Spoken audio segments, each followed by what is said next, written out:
பின்னணி பாடகியாகவும் ஆர்ஜியாகவும் நடிகையாகவும் வளமாறுவங்க தான் சுசித்ரா சமீப காலமாக அளிக்கும் பேட்டியில் பல விஷயங்களில் ஓப்பனாக பேசிட்டு வராங்க. அப்படி பேசும் பல விஷயங்கள் சர்ச்சையை ஏற்படுத்தியிருக்குது. சமீபத்தில் கூட கமலஹாசன், தனுஷ், த்ரிஷா, கார்த்திக் குமார், ஜெயம் ரவி அவர்களை பற்றி ஒரு சில விஷயங்களை சொல்லியிருந்தாங்க. அந்த வகையில் நடிகர் சூர்யா பற்றி சமீபத்தில் அளித்த பேட்டியில் சுசித்ரா அவங்க பேசின ஒரு விஷயம் தான் இப்போ சோசியல் மீடியாவில் வைரலாகிறது. அந்த பேட்டியில் சுசித்ரா என்ன சொல்லியிருக்காங்கடா, எனக்கு அடுத்த ஜென்மத்திலே அது நடிகர் சூர்யா புருஷனாக வரேன்னு நினச்சேன். நானும் அவரும் ஆயுதத்து திரைப்படத்தில் நடித்தோம். அந்த சமயத்தில் சூர்யாவை நான் ரசிச்சுக்கிட்டே இருந்தேன். இதை பார்த்த மணிரத்னம் என்னை திட்டிக்கிட்டே இருப்பார். படத்தில் ஒரு சீனில் சூர்யாவை ஒரு டைலாக் அவ்வளோ ஃபோர்ஸாக பேசிக்கிட்டு இருப்பார். அவருக்கு பின்னால் இருக்கும் நாங்கள் அழுத்தத்தில் இருப்பது போல் ரியாக்ஷன் கொடுக்க வேண்டும். ஆனால் சூர்யா முன்னாடி வச்சுக்கிட்டே என்னால் அப்படியெல்லாம் செய்ய முடியலை. எனது கண்கள் அவரை ரசிச்சுக்கிட்டே இருந்துச்சு. ரொமான்ஸ் வளைஞ்சிட்டு இருந்துச்சு. மணிரத்னம் அதனை கண்டித்தாலும் சூர்யாவை என்னால் ரசிக்காமல் இருக்க முடியல. எனக்கு அவரது கண்கள் அவ்வளோ பிடிக்கும். அவரது கண்கள் அவ்வளோது அழகாக இருக்கும். என்னால் கண்ட்ரோல் செய்ய முடியலை. அந்த சீன் எடுக்கும்போது பல டேக்குகள் போயிட்டு இருந்துச்சு.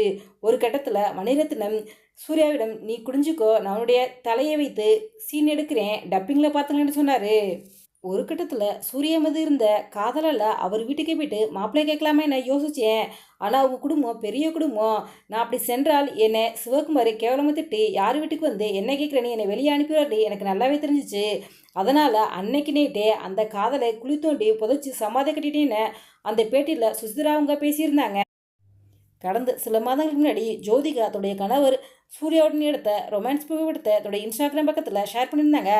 அதை பார்த்த ரசிகை ஒருத்தவங்க கமெண்ட்ல கேட்டிருந்தாங்க, அதாவது 15 வருஷமாக நான் சூர்யாவோட ரசிகை, அதனால் எனக்கு சூர்யாவை ஒரு நாளைக்கு தர முடியுமா அப்படின்னு கேட்டிருந்தாங்க. ஜில்லுன்னு ஒரு காதல் திரைப்படத்தில் ஐசுக்கு சூர்யாவை ஒரு நாள் கொடுத்த மாதிரி எனக்கு ஒரு நாள் தர முடியுமான்னு அந்த ரசிகை கேட்ட கேள்விக்கு சாக்கான ஜோதிகா, அதுக்கெல்லாம் வாய்ப்பே இல்லை, என்னால் அதுக்கெல்லாம் அலோவ் பண்ண முடியாதுன்னு சொல்லியிருந்தாங்க. அந்தளவுக்கு சூர்யா மீது ஜோதிகா ரொம்பவே அன்பாக இருக்காங்க. அதாவது சுசித்ரா பேட்டியில் பேசுனதை பார்த்தா ஜோதிகா என்ன ரிப்ளை பண்ணாங்க அப்படின்னு ரசிகர்களுடன் தங்களுடைய கருத்துக்களை சொல்லிட்டு வராங்க. சிறுத்தை சிவா இயக்கத்தில் கங்குவா திரைப்படத்தில் சூர்யா அவர்கள் நடிச்சிருக்காரு. இந்த திரைப்படமானது நவம்பர் மாதம் ரிலீஸ் ஆக இருக்குது. நடிகர் சூர்யா அடுத்தடுத்து திரைப்படங்களில் கமிட்டாகி நடிச்சிருக்காரு. நடிகர் சூர்யாவுக்கும் ஜோதிகாவும் மும்பையில் செட்டில் இருக்காங்க. இந்த வீடியோ பற்றி உங்களுடைய கருத்துக்களை எங்களுக்கு கமெண்ட்ஸில் கமெண்ட் பண்ணுங்க. இது போன்ற இன்னும் நிறைய தகவல்களை உடனுக்குடன் தெரிந்துக்கல எங்கள் ரெடாபிள் 2.0 சப்ஸ்கிரைப் பண்ணுங்கள்.